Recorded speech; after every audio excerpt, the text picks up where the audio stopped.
مولا ہوں، جس کا میں مولا ہوں علی اس کا مولا ہے۔ اور یہاں مولا سے مراد دوست نہیں ہے، یہ ہم دوست کا ترجمہ کرتے ہیں آقا، سردار، جس کا میں سردار ہوں علی اس کے سردار ہیں۔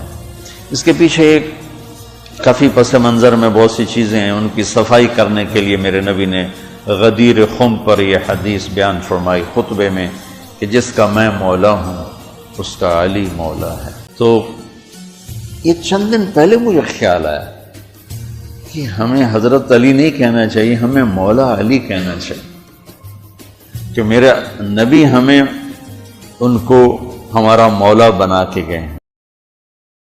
ہم سمجھتے ہیں صرف یہ شیعہ کہتے ہیں مولا علی، وہ صحیح کہتے ہیں، من کنت مولاہ فعلی مولاہ۔ آپ سب کے چہروں پہ میں حیرانی دیکھ رہا ہوں،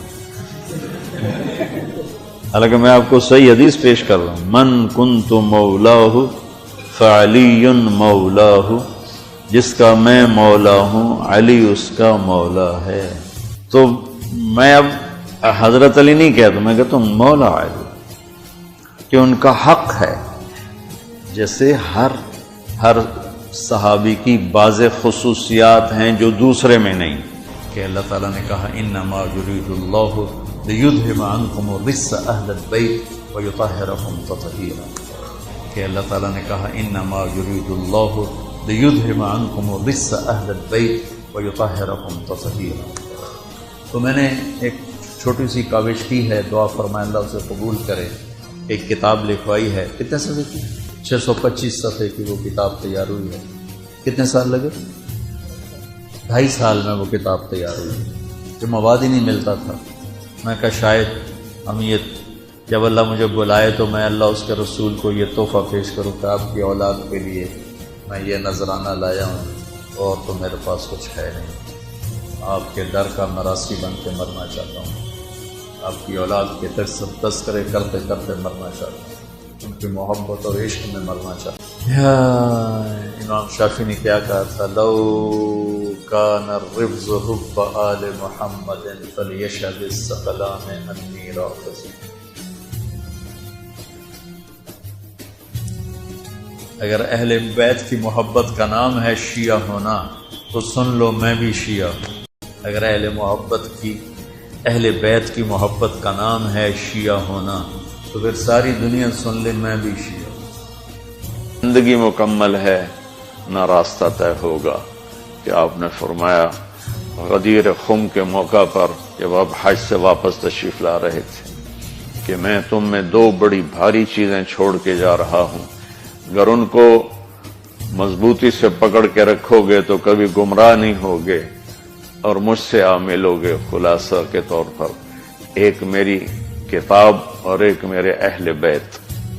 تو ہم نے قرآن کے ساتھ بھی ناانصافی کی ہے اور اہل بیت کے ساتھ بھی ناانصافی کی ہے۔ درد سے کہہ رہا ہوں یہ بات، میں فرقہ واریت سے بالا تر ہو کر یہ بات کر رہا ہوں کہ ہمیں اگر ان کے گھرانے سے پیار نہیں ہے تو وہ کیا ایمان ہے اور کیسا ایمان ہے۔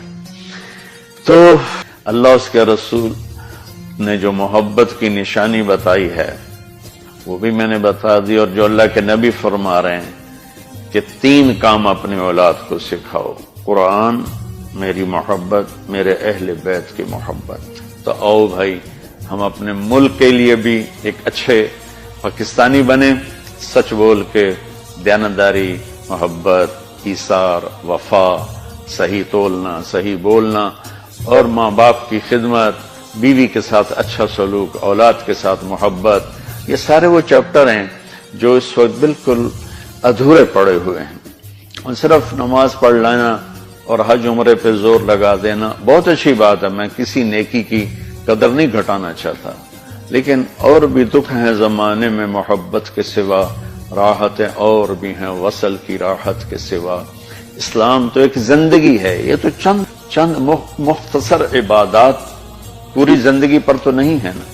اس لیے میری فریاد سنو اللہ کے واسطے، علماء سے بھی کہتا ہوں، خطیبوں سے بھی کہتا ہوں، اپنا مسلک پیش نہ کرو، اسلام پیش کرو۔ اسلام ایسی خوبصورت زندگی ہے کہ اس کا خریدار آپ کو ہر انسان بنے گا.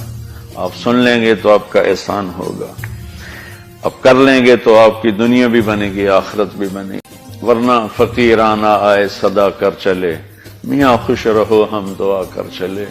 وہ جو گیت تم نے سنا نہیں میری عمر بھر کا ریاض تھا، میرے درد کی تھی وہ داستاں جسے تم ہنسی میں اڑا گئے.